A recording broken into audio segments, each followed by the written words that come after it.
Bom, nós vamos dar continuidade, página 8, tópico A, o nascimento da igreja. Importante nós tomarmos nota.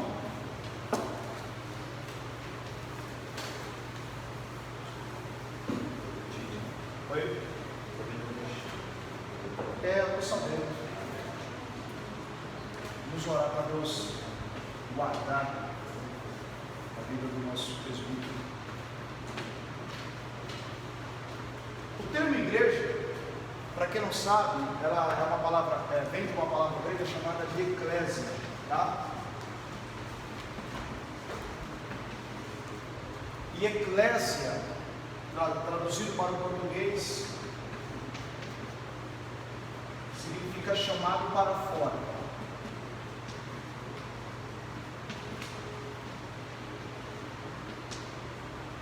Normalmente, alguns interpretam esse significado dizendo que quando Cristo instituiu a sua igreja, nós automaticamente fomos chamados para fora do mundo.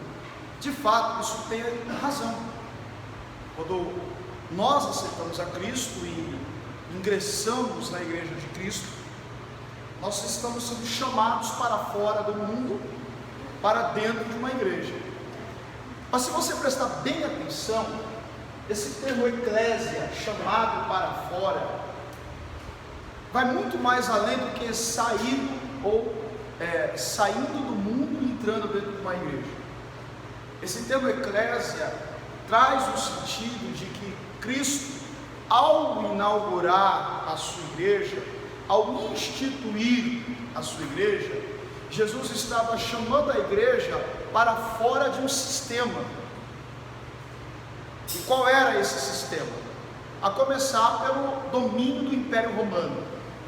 Jesus, ao inaugurar a sua igreja em Atos capítulo 2, estava chamando a igreja para fora do sistema romano, dos costumes, da cultura. Primeiro princípio, Jesus, ao inaugurar a sua igreja, estava chamando a igreja para fora de um sistema, ou seja, o sistema que ele estaria implantando no dia de Pentecostes diferenciava-se do sistema romano. Era um sistema que ali era regido pelo Espírito Santo. Esse é o primeiro ponto. Chamados para fora da onde? Para fora do sistema. E Paulo, ele vai ratificar esse chamado para fora do sistema quando nós lemos a carta aos Romanos no capítulo 12, quando Paulo ele diz: rogo-vos, pois, irmãos, pela compaixão de Cristo, que apresenteis os vossos corpos vivos, agradáveis, santos e irrepreensíveis a Deus, que é o culto racional, né? E aí na sequência ele nos convida para sairmos, para não nos conformarmos com este mundo, mas transformando ele pela renovação da nossa mente. Então, nesse sentido, Paulo ratifica essa ideia de que a igreja foi chamada para fora de um sistema, não de um sistema puramente humano, pecador. De fato, nós somos chamados desse mundo, desse sistema, mas para um sistema governado muito mais pelas ações malignas do que propriamente dito pelo Império Romano. Então, o primeiro ponto que nós temos que entender aqui, que eclésia é chamado para fora de um sistema. Deus queria um povo particular, assim como ele havia elegido Israel no Antigo Testamento. Deus agora escolhe a igreja que vai herdar o Espírito Santo para pôr em prática a obra da redenção da humanidade. Lembrando também que esse chamado para fora também traz a ideia de sermos substitutos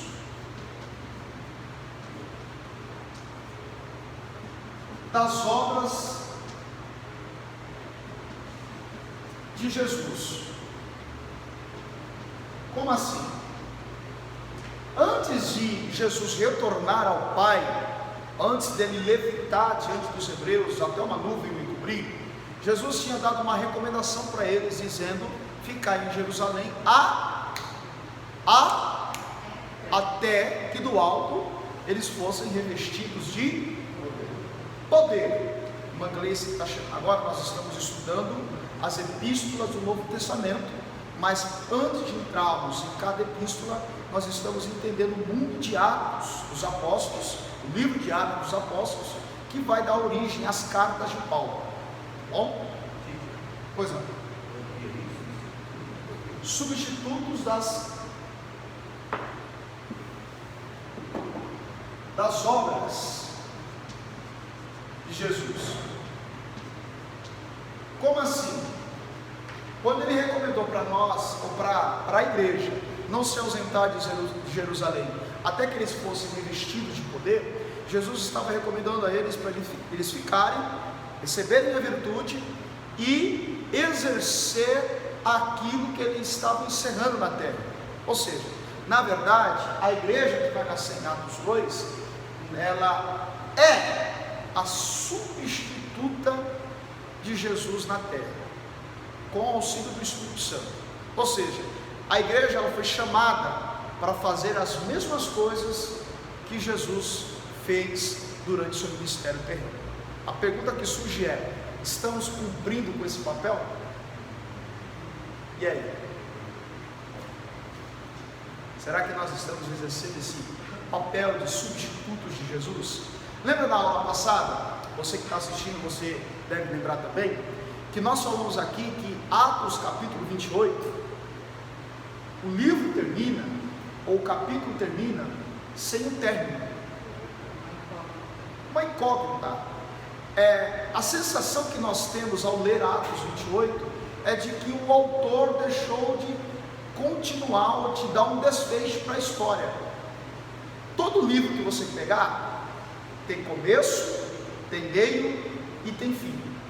Toda redação tem um começo, tem meio, tem fim. Atos dos Apóstolos tem começo, tem meio, mas não termina. E chegamos à conclusão de que nós, a igreja, somos Atos 29, a continuidade daquela igreja que nasceu em Atos 2 e que agora, depois de Atos 28, a igreja conta com a gente.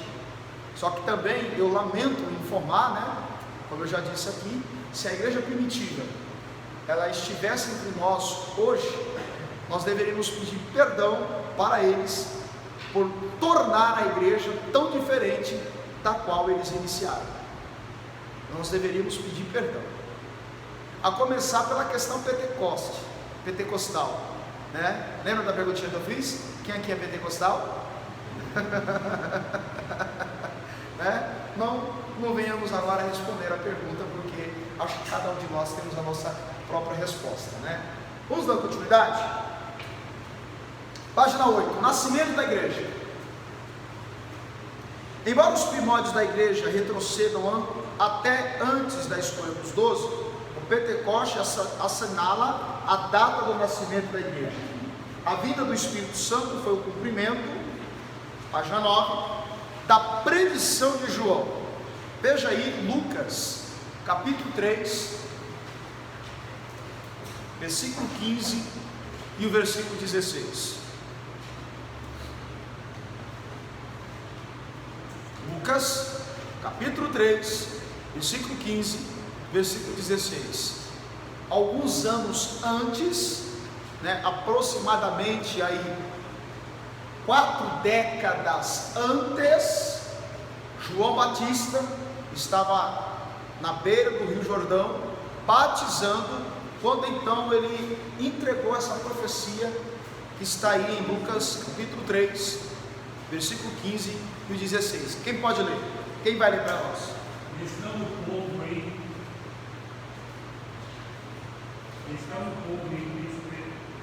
expectação e pensando de João em seu coração, porventura seria Cristo.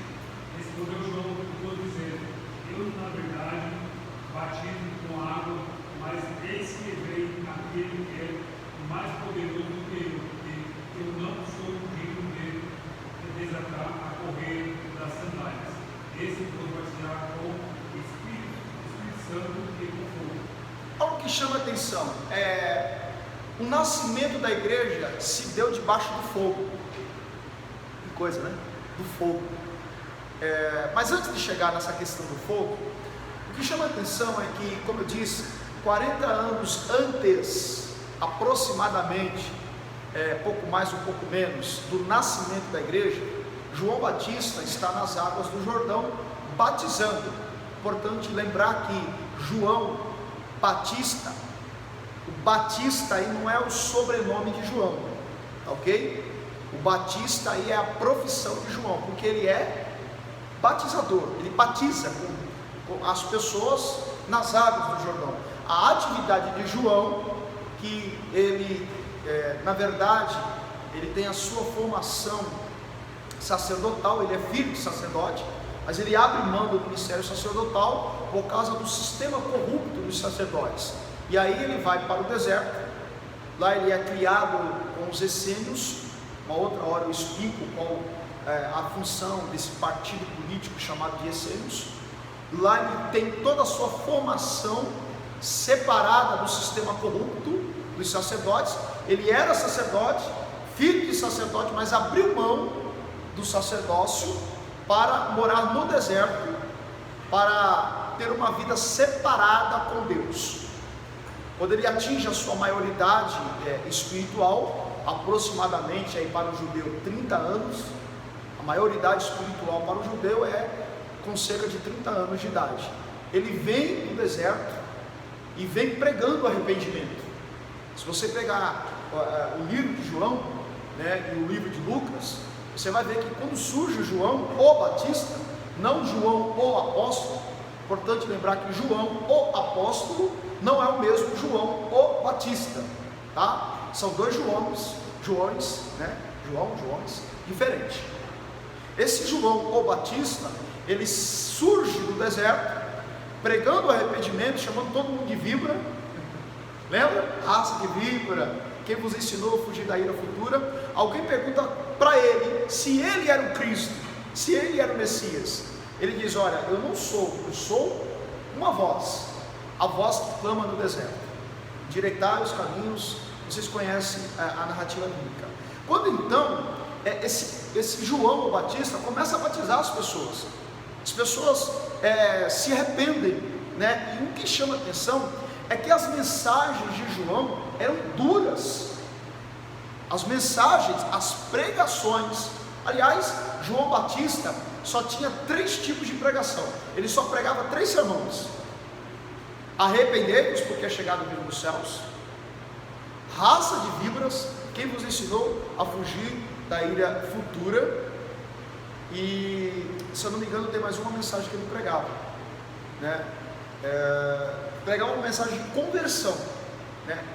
E aí, o que chama a atenção é que a história vai dizer que João Batista, ele batizou cerca de 5.000, Diácono Cláudio, 5.000 almas no Rio Jordão, só com esses 3 sermões: arrependei-vos, convertei-vos e raça de víbora. Eu te pergunto, esse tipo de sermão, ele é atrativo hoje? Sim ou não? E se pregássemos esse sermão, será que nós teríamos auditórios repletos, cheios? Seria bem seletivo. Mas o que chama atenção aqui, no entanto, o culto de João nas águas do Jordão era cheio. Era cheio o culto de João. O culto de João era lotado. Aonde que eu já vi isso? Se você pegar João capítulo 3, a Bíblia vai dizer que quando Jesus é batizado por esse João Batista, João está batizando Jesus, Jesus está com a sua maioridade espiritual, 30 anos, quando ele é batizado. Quando ele sai nas águas, Jesus começa a pregar o reino, na mesma mensagem de João Batista. Jesus, o primeiro sermão de Jesus era: arrependei-vos, porque é chegado o reino dos céus. O mesmo sermão de João Batista. Jesus começa a curar, começa a operar sinais, prodígios, maravilhas, começa a pregar, e o culto de Jesus começa a crescer. Começa uma multidão migrar do culto de João das águas do Jordão para o culto de Jesus no centro de Jerusalém. Uma multidão passa a acompanhar Jesus. E aí 2 discípulos de João, o Batista, lá em João capítulo 3, vai alertar João, que está no Rio Jordão, dizendo: olha, as pessoas estão indo para o culto de Jesus, o Galileu, o Nazareno. Sabe qual foi a resposta de João? Importa que ele cresça, que eu diminua. João não tinha essa preocupação de o culto dele esvaziar. O importante é que as pessoas sigam o objeto da pregação dele, não a figura do pregador. Isso é importante, né? Importante que João nos traz uma lição, diferentemente dos pregadores atuais. Os pregadores atuais querem público para ele, né? Já viram aquelas pessoas que fazem de tudo para aparecer no mundo gospel? Eu chamo de os caçadores de likes, né? Quanto mais likes, como é que a gente define um pregador abençoado? Pela quantidade de curtidas, pela quantidade de visualizações. João Batista não, olha, o importante é que as pessoas vão atrás, não da figura minha de pregador, mas que eles vão atrás daquele que é o objeto das minhas pregações. Importa que ele cresça, que ele diminua. Aí ele dá essa declaração: olha, eu batizo com água, mas vai vir uma após mim que vai batizar com o Espírito Santo. Detalhe: com Espírito Santo e com fogo. Eu te pergunto, esse fogo aí, como eu disse, a igreja nasceu debaixo do fogo. Esse fogo é um fogo literalmente? É esse combustão que a gente aperta o botão automático do fogão e a boca do fogão acende? Não, não é o fogo. Como fogo? Como fogo? Importante notar que o João o Batista diz: eu vos batizo com água, mas virá um que não sou digno de desamarrar as suas alparcas, esse vos batizará com o Espírito Santo. Então quem batiza? Jesus. É o Espírito. Quem batiza com o Espírito Santo nós estudamos na aula passada. Isso quer dizer que na hora por exemplo, em um ambiente de culto, se alguém está sendo batizado, falando novas línguas, Jesus está presente naquele ambiente. Isso é fantástico. Se Jesus é quem batiza com o Espírito Santo, e se alguém está sendo batizado, falando em novas línguas em um ambiente de culto, isso é certeza de que Jesus está ali do lado daquela pessoa, mergulhando ele no Espírito Santo. Isso é fantástico. Mas essa questão do fogo, ela é interessante, porque João diz: ele vos batizará com o fogo, ou como o fogo. E qual é a função do fogo? Vamos lá, queimar. O que o fogo faz mais? Aquece. O que mais? Amolece o barro, purifica o ouro. São essas características da presença do Espírito Santo que vai seguir aqueles 120 chamado de eclésia, chamado para fora do sistema, chamados para serem substituto das obras de Jesus ali em Jerusalém. Nasce a igreja. Eu expliquei aqui por que o Espírito Santo escolheu a festa do Pentecostes. Foi aqui que eu expliquei? Foi aqui ou não? Que eu expliquei que o Espírito Santo escolheu a festa do Pentecostes e não outra festa para descer. Acho que foi aqui, não foi não? Que eu falei do 50º, que Jesus andou 40 dias com 500 pessoas. Foi, né? Eu expliquei aqui que ele escolheu do Pentecostes, porque a festa do Pentecostes no Antigo Testamento era chamada de primícias. E quando Deus instituiu a festa das primícias, lá em Deuteronômio 16, ele foi categórico: ninguém me apareça aqui de mãos vazias. Ou seja, era a festa da entrega. Eles recolhiam os frutos da terra, levavam os primeiros frutos da terra até o local do culto, Deus recebia aquelas primícias. Durante 7 dias, Deus manifestava a sua glória em forma de nuvem, da Shekinah. E essa mesma festa no Novo Testamento é chamada de Pentecostes. Eu até fiz esse jogo de perguntas aqui com vocês, até perguntei aqui no dia: por que o Espírito Santo não escolheu a festa da Páscoa? Por que ele não escolheu a festa dos tabernáculos? Por que ele não escolheu a festa do Purim? Mas ele escolheu a festa do Pentecostes. Isso tem uma explicação. Ele escolheu a festa do Pentecostes porque aqueles 120 irmãos não foram influenciados, lembra? Pelos 380, permaneceram fiéis no cenáculo, e como prêmio, eles foram as primícias, ou os primeiros, porque a palavra primícia significa primeira, ou primeiras coisas. Eles foram os primeiros da eclésia. E lembra que eu disse? Toda vez que há uma entrega, quem é que se manifesta? Quem é que desce?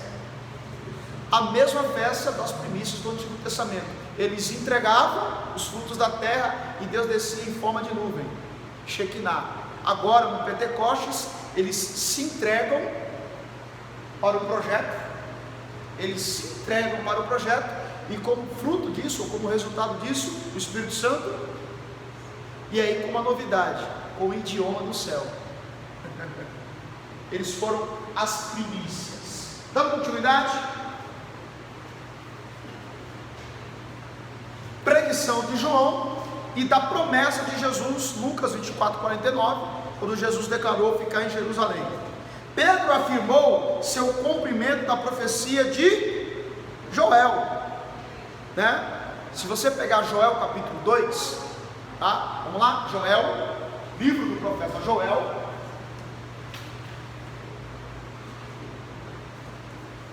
Livro do profeta Joel. Só lembrando que Joel está na Bíblia, tá, gente?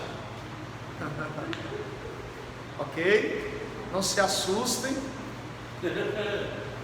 Eu tive um pastor, amigo meu, ele foi meu aluno. Ele disse que um determinado dia ele foi pregar uma determinada campanha, e aí ele pediu para um título da campanha, ou o tema da campanha, o texto da campanha estava no livro do profeta Naum. Aí quando ele foi chamado para ministrar, quando ele, vamos abrir a Bíblia no livro do profeta Naum, ele ouviu alguém atrás dele dizer: Naum onde fica? Naum onde fica? Naum. Então fica aí a dica, tá? Não passem essa vergonha em público. Livro do profeta Joel, capítulo 2, versículo 28. Quem pode ler? Vamos lá? Voz alta. Joel 2, 28. Depois disso, derramarei o meu espírito sobre todos os povos, e os vossos filhos e as vossas filhas profetizarão, e os vossos velhos terão sonhos, e os vossos jovens terão visões. Agora, Atos 2, versículo 16. Atos 2, versículo 16. Segura aí, Joel, e abra a sua Bíblia no livro de Atos, capítulo 2, versículo 16. Isso. Pode ler. Muito diferente disto, o que está ocorrendo foi predito pelo profeta Joel. Nos últimos dias, diz o Senhor, derramarei o meu espírito sobre todos os povos, sobre os seus filhos e sobre as suas filhas profetizarão.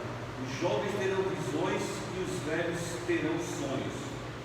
Sobre os meus servos e minhas servas derramarei o meu espírito naqueles dias, e eles profetizarão. Mostrarei maravilhas em cima do céu e sinais embaixo da terra: sangue, fogo e nuvens de fumaça.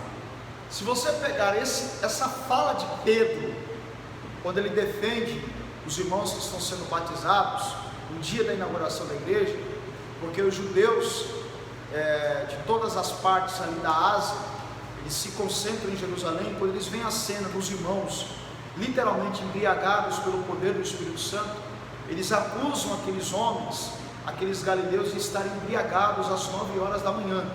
E é aí que Pedro toma a palavra e diz: olha, eles não estão embriagados como vocês estão pensando, mas o que vocês estão vendo é fruto de uma profecia, ou o cumprimento de uma profecia do profeta Joel. Aí ele cita Joel 2,28. Se você pegar Joel 2,28 e Atos 2,16, é o mesmo texto. Ou seja, Pedro está lembrando aos judeus que o que está acontecendo é produto de uma profecia, é resultado de uma profecia. E o que chama a atenção é que o nascimento da igreja, a igreja em si, ela é uma igreja democrática. Se você pegar esse texto de Joel 2,28, volte lá, Joel 2,28, volte lá. Se você pegar esse texto de Joel 2,28, você vai ver que a profecia da inauguração da igreja, ela nasce debaixo de uma democracia. Por que ela nasce debaixo de uma democracia? Primeiro, o Espírito Santo, a igreja seria inaugurada sem distinção de sexo. Se você pegar o texto está dizendo o seguinte: sobre homens e mulheres, sem distinção de idade, velhos e jovens, sem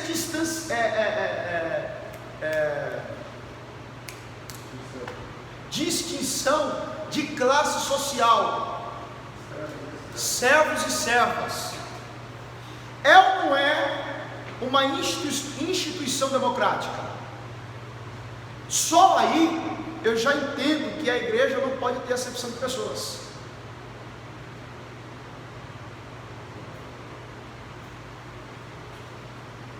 Se Atos capítulo 2 é produto da profecia de Joel, e na fonte da profecia está dizendo que ela, a igreja, nasceria debaixo de um estado democrático, de uma democracia, sobre jovens, sobre velhos, sem distinção de idade, sem distinção de sexo, sem distinção de classe social. Então, lá na fonte da profecia, Deus está dizendo que a minha igreja, ou a igreja dele, nasceria sem acepção de pessoas. Isso é um fato. A igreja ela é democrática, sim ou não? Se você pegar a igreja primitiva, que é essa de Atos capítulo 2, por que ela é chamada de igreja primitiva? Porque ela é a primeira igreja. Se você pegar essa igreja primitiva e ler Atos 2, Atos 3, Atos 4, você vai ver um público repleto de pessoas diferentes.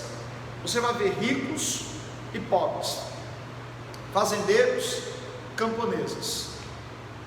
Você vai ver servos e livres, judeus e estrangeiros, dentro da mesma instituição criada por Deus. Ou seja, não há separação dentro da igreja primitiva. E o maior legado que a igreja primitiva ela deixa para a sequência da igreja, Atos 29, é que todos eles faziam com singeleza de coração. Ninguém sentia falta de nada, ninguém se sentia inferior. A igreja, quando eu disse aqui que se a igreja primitiva estivesse entre nós deveríamos pedir perdão pelo que nós fizemos com a igreja. Um dos aspectos é esse. A igreja hoje ela se tornou eletiva e seletiva. Só tem valor quem tem status, só tem importância quem está em evidência.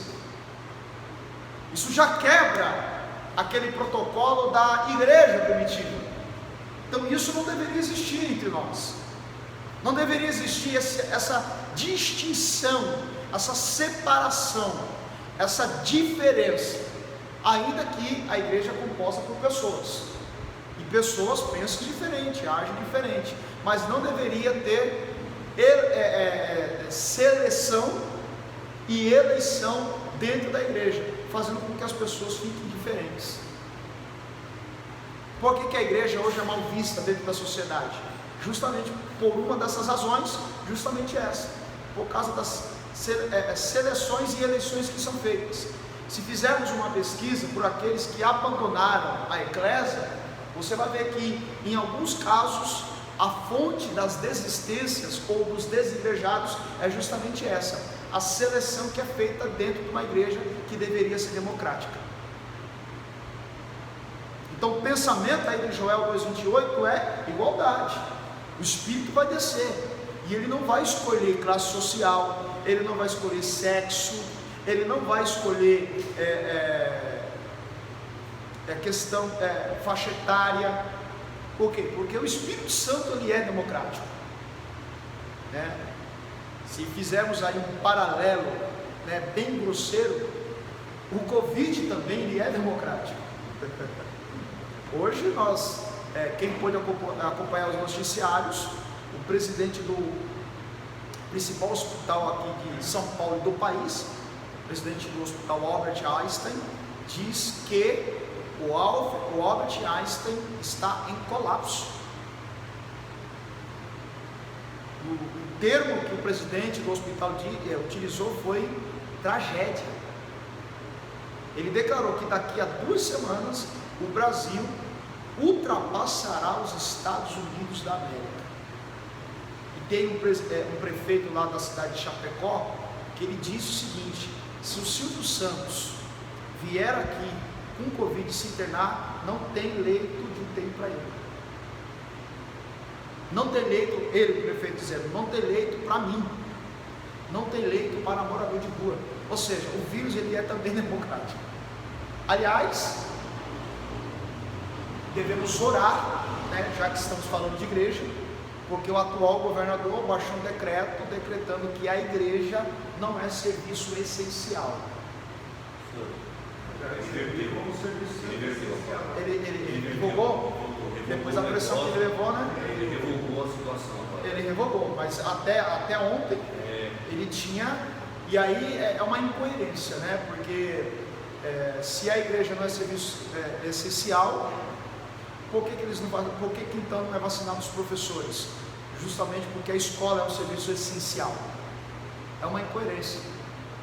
Diz seguir a ciência, mas a ciência pede para ele colocar a cidade inteira no vermelho, ele abre a cidade. Ele sofreu uma pressão de, acho que 3, não sei o que lá, deputados aqui. Enfim, importante que nós devemos orar pela igreja. Gente, a boca da igreja está sendo amordaçada aos poucos. Nós tivemos uma pregação aqui na última sexta-feira, em que sabe como que a igreja, como as pessoas irão calar a voz da igreja? Através de decretos. A mesma coisa aconteceu com Daniel. Vamos fazer um decreto na lei do Deus dele, durante 30 dias. Se alguém for pego orando, será lançado na cova dos leões. Decreto. A igreja será perseguida por causa de decreto. O anticristo vai atuar por meio de decreto, gente. Só para vocês terem uma ideia, só fechando esse assunto igreja e política. A minha filha voltou para a creche, já tem aí 15 dias. E eu tenho até o fim do mês para ir até o posto de saúde, pegar o histórico de vacinas da minha filha e apresentar na creche. Caso contrário, ela perde a vaga.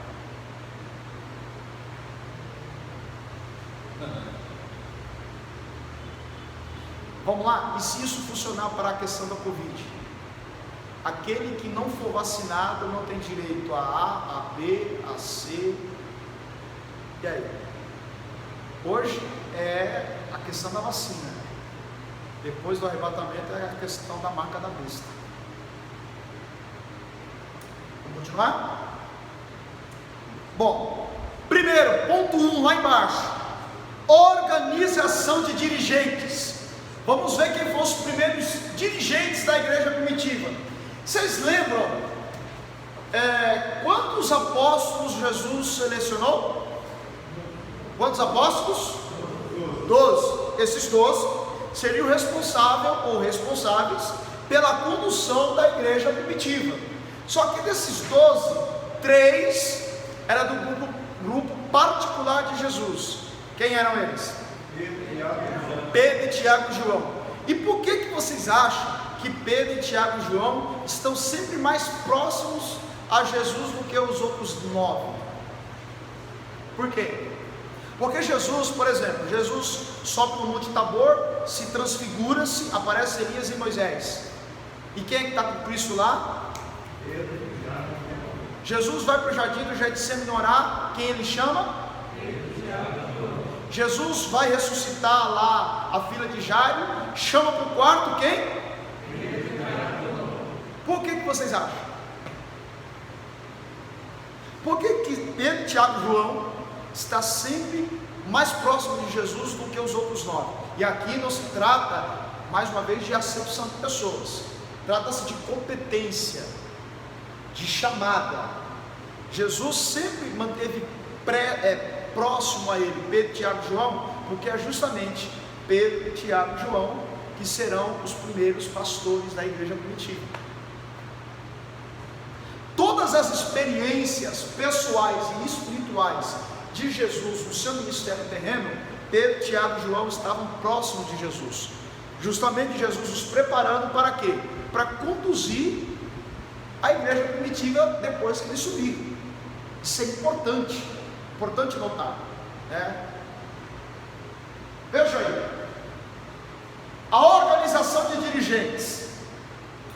A igreja de Jerusalém não era um grupo altamente organizado, com propriedade e com um forte sistema eclesiástico. Os apóstolos, devido às suas funções de pregação e de ensino, eram os responsáveis espirituais, não dando muita atenção a questões administrativas. Daí surgiram as reclamações.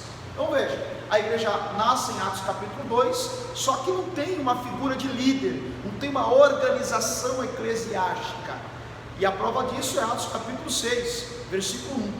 Os apóstolos estão preocupados com as pregações, com os ensinos, mas abrem mão ou não estão atentos à questão administrativa. As esposas dos crentes judeus estavam sendo beneficiadas em deferência às esposas dos crentes estrangeiros. E aí que nasce a questão da preocupação de levantar-se diáconos para ajudar a questão administrativa, até porque aquela instituição, ela nasce, mas ela não é organizada, ela nasce, mas não tem regras, não tem doutrinas, que vai vir com as epístolas. Então, essa questão administrativa, até Atos capítulo 6, ela estava à mercê, não tinha uma pessoa específica cuidando administrativamente da igreja. Continuando. Sobre o fato das viúvas dos judeus helenistas serem negligenciadas na distribuição do sustento diário. Por isso os apóstolos sugeriram a nomeação de homens com qualidade para administrarem essas atividades da igreja. Se você pegar as qualidades desses diáconos, veja aí Atos 6:5. Atos capítulo 6, versículo 5. Gente, até aqui vocês estão conseguindo entender? Está ficando claro para vocês a proposta da aula de hoje? Espero que o pessoal de casa também esteja acompanhando dignamente. Atos capítulo 6, versículo 5. Quem pode ler? E esse pareceu, contentou a toda a multidão, que alegraram ter um povo cheio de fé e do Espírito Santo. Ponto. A questão aí é um exemplo de Estevão, mas se você pegar o versículo 3, eles deveriam ter boa reputação, ser cheio de sabedoria, ser cheio do Espírito Santo. Ou seja, resumindo, eles deveriam entender de administração. E ali naquele caso, essa questão administrativa viria em primeiro lugar com uma boa reputação. Leia aí o versículo 3, quem pode ler? Escolheu coisas de bom, dentre vós, 7 varões de boa reputação, boa reputação, cheio do Espírito Santo, cheio do Espírito Santo, e sabedoria. Nós continuamos com esses importantes negócios. O que de fato está em jogo aí é que quem será ou quem são os cabeças pensantes da igreja, aqueles que vão tomar conta das questões administrativas, deveria, como princípio, ter boa reputação, ser cheio de sabedoria e ser cheio do Espírito Santo. A Bíblia ela está nos ministrando nesse ponto em que, se a igreja ela é democrática, como está escrita lá em Joel 2:28, essa democracia exigiria pessoas altamente qualificadas para administrar ela. Porque, veja bem, administrar não é só a questão financeira, porque eles vendiam as suas propriedades e depositavam aos pés dos apóstolos, e os diáconos administravam as divisões em igualdade para cada família. Então, essas pessoas, esses 7 diáconos que foram levantados para cuidar da igreja, não só cuidar espiritualmente, mas principalmente a função deles era administrativamente. Para administrar a igreja, eles deveriam ter boa reputação, porque não deveria ser colocado no cargo de autoconfiança de administrar a igreja pessoas com má reputação. E detalhe, Paulo ele vai escrever para Timóteo, na primeira epístola, capítulo 3, que os obreiros, que os diáconos, que os presbíteros deveriam ter bons testemunhos dos de fora, não dos de dentro. Ou seja, a questão da boa reputação ultrapassa os limites da porta da igreja. Deveria ter boa reputação de fora, para administrar aqui as coisas de dentro, além de ser cheio do Espírito Santo e cheio de sabedoria. Porque, vamos lá, nas entrelinhas, na ótica do Espírito Santo, para cuidar da igreja, as pessoas têm que ser cheias do Espírito Santo. Isso aqui vai muito mais além do que falar em línguas estranhas. Eu não sei se eu cheguei aqui a explicar para vocês que há uma diferença entre falar em línguas e ser cheio do Espírito Santo. Para você ser batizado com o Espírito Santo, você precisa ser cheio do Espírito Santo. E o que é ser cheio do Espírito Santo? Andar em santidade, orar, ler a palavra, ter devocional, ter uma boa mente, boa reputação. Isso é ser cheio do Espírito Santo. O resultado disso é batismo no Espírito Santo. Agora, há a possibilidade de pessoas falarem línguas, mas não serem mais cheias do Espírito Santo. E que, vamos cá para nós, é o que mais tem, né? Sim ou não? Sim. Concorda ou não? Exatamente. Então, pessoas para cuidar da questão administrativa tinham que ter boa reputação, ser cheio do Espírito Santo e de sabedoria. Sabedoria para quê? Para lidar com os problemas internos. Porque veja bem, qual foi a razão para se levantar diáconos? Problema de relacionamento. Quando aqui o comentarista colocou as esposas dos crentes helenistas, está falando dos estrangeiros, tá? Dos estrangeiros, que estavam sendo deixadas para trás na questão da distribuição dos alimentos, porque as esposas dos crentes judeus estavam mais sendo favorecidas. Problema de relacionamento. E não tem como resolver problema de relacionamento sem usar a sabedoria. Resolver problema de relacionamento é uma questão administrativa. Você tem que administrar uma crise de relacionamento. E aí tem que ter sabedoria. E olha que é uma igreja democrática. Se no começo, né, vamos brincar um pouquinho agora, se no começo da igreja, a igreja já estava com problemas, o que falar de 2000 anos depois? 2000 anos depois. Ai, Jesus. Vou ficar por aqui, né? Bom, página 10.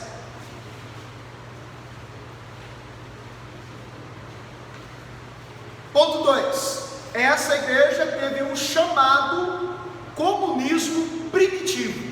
Olha só, essa espécie de comunismo praticado pela igreja primitiva era primitiva com redistribuição de bens para benefício dos pobres.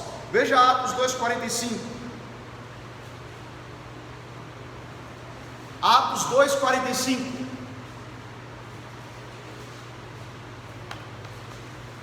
Vendiam as suas propriedades e bens e repartiam com todos, conforme a necessidade de cada um. Isso aqui é comunismo, comunismo primitivo. O termo comunismo vem de comum, a todos em comum. Então ninguém sentia falta de nada, para começar, né?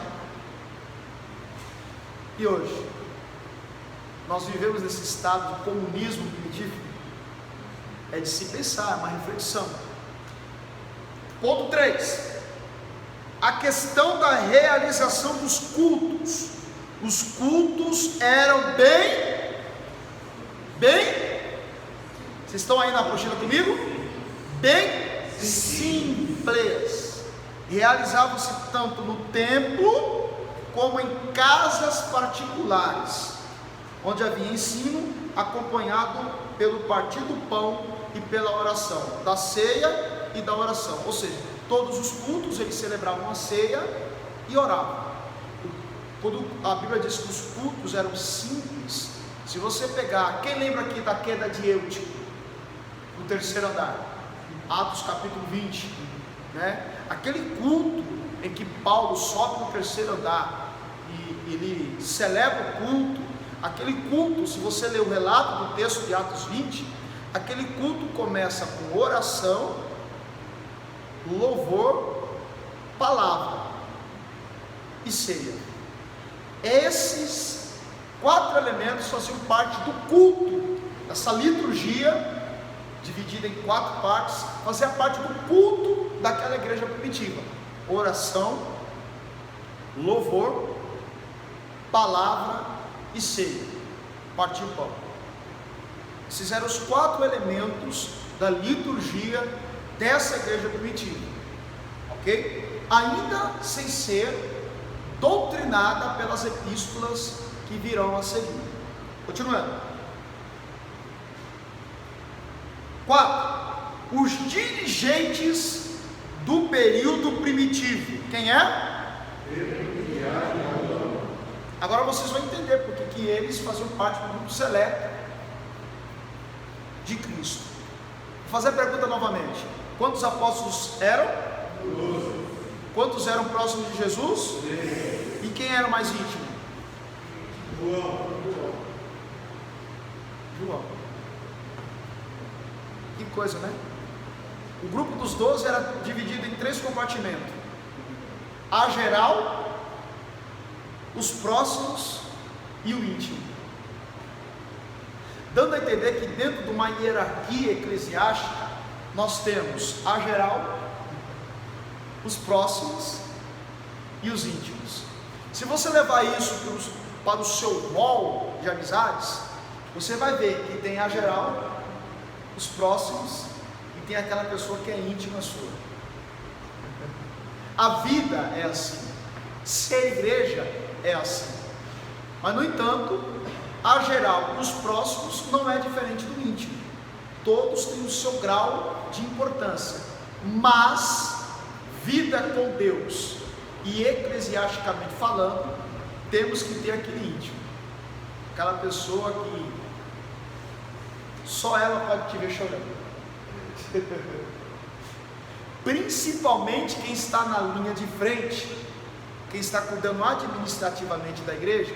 Eu vou te dar um conselho: não que você seja proibido de chorar, ou seja feio chorar na frente da igreja. Claro, você está sentindo a presença de Deus, você chora, né? Mas todos os que estão na linha de frente, ou que fazem parte da administração da igreja, como os diáconos, por exemplo, gente, nem todos podem te ver chorando quando você estiver em crise. Você não pode demonstrar esse tipo de fraqueza diante dos demais. Mas você precisa ter aquela pessoa que só ela pode te ver chorando. Será que temos essa pessoa?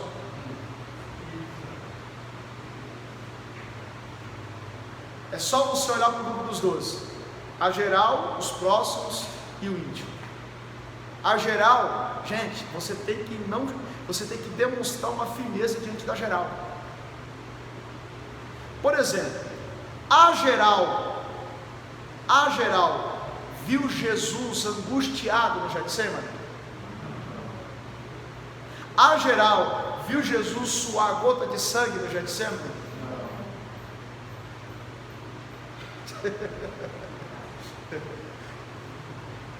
Está aí uma bela informação bíblica. Nem todos podem te ver chorar, porque tem pessoas que não têm a mesma fortaleza de fé como você. E se ela olhar para você, lembre-se, você pode ser uma referência para alguém. Aliás, somos uma referência para alguém. Só que normalmente esse alguém não tem a mesma estrutura que você, portanto ela não pode te ver chorando nas suas fraquezas. É por isso que a gente precisa ter aquele íntimo, e só ela pode nos ver chorar.